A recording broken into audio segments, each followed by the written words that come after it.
Hi everyone, immediate apologies for my scary looking face, all become clear in a moment. If you've clicked on this video, you probably understand what's going on. This is a 1920s makeup look that I'm doing today. It's a collaboration with Clare and Leah, who I've been collaborating with for the Colours of the Rainbow Makeup Challenge.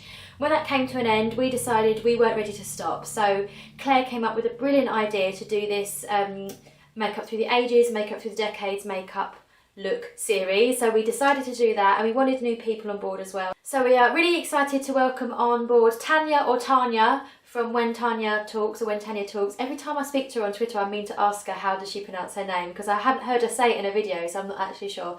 Anyway, so welcome to Tania or Tania, and we probably will be having another member on board, maybe not this week, but some point through this series potentially, so I will let you know if and when that's going to happen. We're still going to upload every other week on a Friday at 6 o'clock, starting with today and the 1920s look.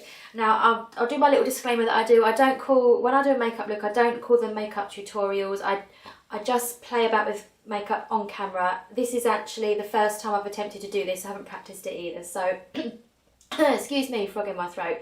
I have already put on my base. I'll tell you what though, researching makeup looks through their decades has been so interesting, and it's really made me want to learn more about the history of makeup. So how authentic the looks I'm going to do, I'm not sure. I've just done a little bit of Googling, lots of Pinterest pinning of course, and YouTube of course research, and I've seen just from all of that, that's where I've got my inspiration.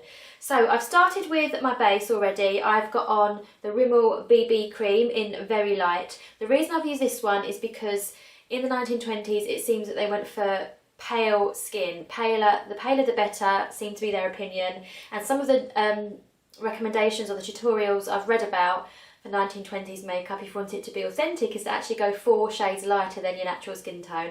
That would actually be putting white face paint on me. This is the lightest base I've got, slightly too light for me. I wouldn't normally wear it. The light is making it very, very shiny at the moment. But yeah, I'm rambling. That's in Very Light. And I've done my eyebrows, and I've tried to go for an authentic 1920s eyebrow. They were very much about thin, straight eyebrows from what I can gather, sometimes turned down like this at the sides. I don't know what I'm having to demonstrate when you can see. So that's what I've tried to go for eyebrow wise, and I've used my old favourite, the W7 Brow Bar, for that.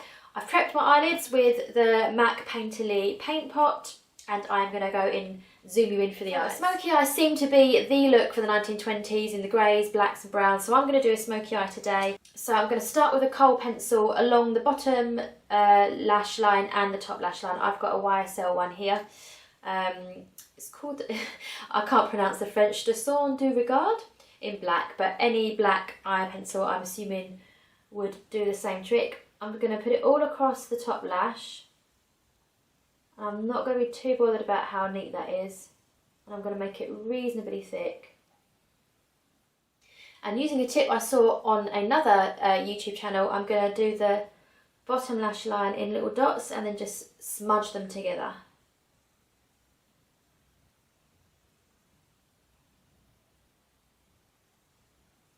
Trying not to poke myself in the eye.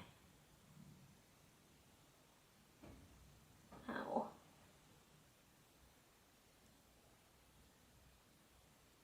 So for the actual eyeshadows today, I'm going to use the Iconic Pro palette from Revolution. It's the Iconic Pro 2, and there are a couple of perfect shades, well there's a few perfect shades for smoky eyes in here. But I'm going to use these 2 shades at the top here. So I'm going to pop the lighter one all over the lid and the black one closer to the lash line.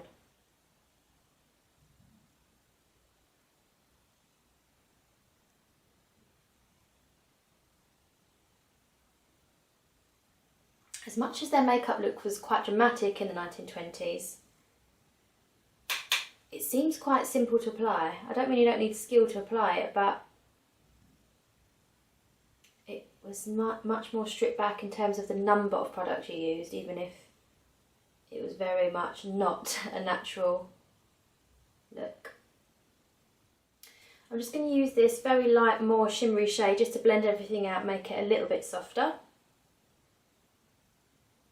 So lashings and lashings mascara was definitely the way forward in the 1920s. I'm using the Max Factor Wild Mega Volume, that's not focusing.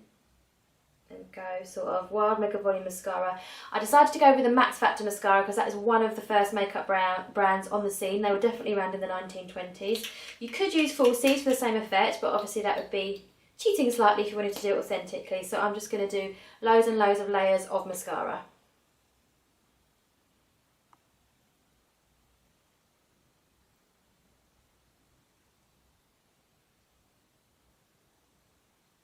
So with mascara done, I'm really going to go for it with the powder. I'm going to use the e.l.f. High Definition powder. It's a translucent powder. Matte skin was definitely the thing from what I can see, and there was none of this contouring and highlighting business, which I'm quite pleased about because that is definitely not something I'm really confident in doing makeup wise. Very, very simple on the face. It seemed like they just made their face pale with foundation, and blusher was very much in the centre of the cheeks in more of a circular shape, unlike the sort of, what am I trying to say? The effect that you do now where you kind of contour up your cheeks. So I'm using the powder first and then I'll go on to a pink blush. So the blusher I've decided to use is from Hourglass. I've mentioned this multiple times on my channel, I'm pretty sure. It's the Luminous Flush. So I know I said they weren't really into highlighting. This does have a little bit of a highlight in it, but I'm going to try and stick to the authentic blush shape and apply it in a circle.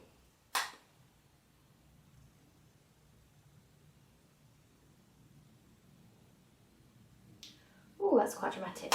I always forget how pigmented this is. I'm only using a little stippling brush, which does normally allow for delicate application.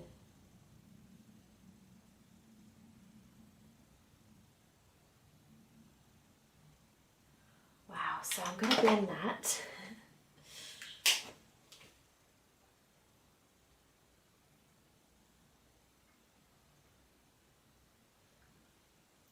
I always find that what I'm looking at in the viewfinder, which is basically my iPad with Wi-Fi attached to it below you here, is so different to what I see in the mirror. This looks okay, that looks really bright and clown-like, but I'm hoping that what you're seeing on camera is the same as what I see in the mirror. So, last but not least, the piece de la resistance, is that what they say, is the lips.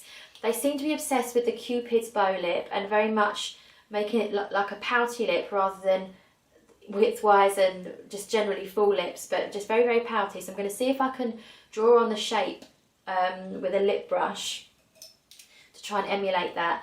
And they seem to go for the deep reds, the almost browny reds, or the bright reds. So I've got a couple with me here. What one should I've got the Makeup Revolution one, which I showed you, I think, in a haul, which is like that berry-ish red. I think this one's going to be quite a similar one actually. It's the Kate Moss one,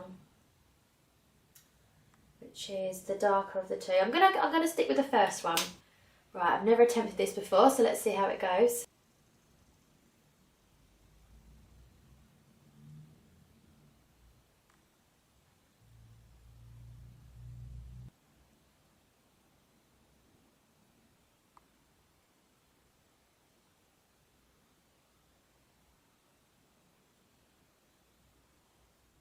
Okay, so that was harder than it looked and sounded. So what I've tried to do is stay underneath my natural lip line a little bit on the top and do an exaggerated Cupid's bow, but that was quite difficult.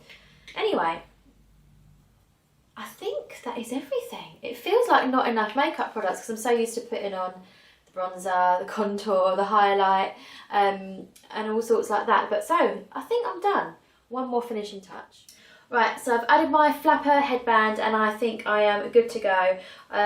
So that is my finished look. So I've gone for the thin, down-toned eyebrows, a really simple dark smoky eye with lots of eyeliner and mascara, pink round cheeks and a red lip with a exaggerated Cupid's bow, although I would like to do a more exaggerated version of that, but I was having difficulty. So that is the finished look. I do hope you've enjoyed it. I'm aware I haven't been really chatty throughout this video today, but I think it's because I was concentrating so much on the look. So I think what I'll do for the next time, which is 1930s, is practice it so that I can chat to you a bit more throughout the video. Don't forget to go and watch the other girls' videos as well. I haven't seen their looks yet, so I'm really excited to see if we've all done something similar, or if we've gone for something different, or if anyone's done a sort of modern take on the 1920s looks. So I will link their videos down below and their channels. If you've come from their channels, then thank you very much. Don't forget to subscribe if you want to see weekly videos on top of these videos every other week. Give the video a thumbs up if you've enjoyed it, and I'll see you next time. Bye.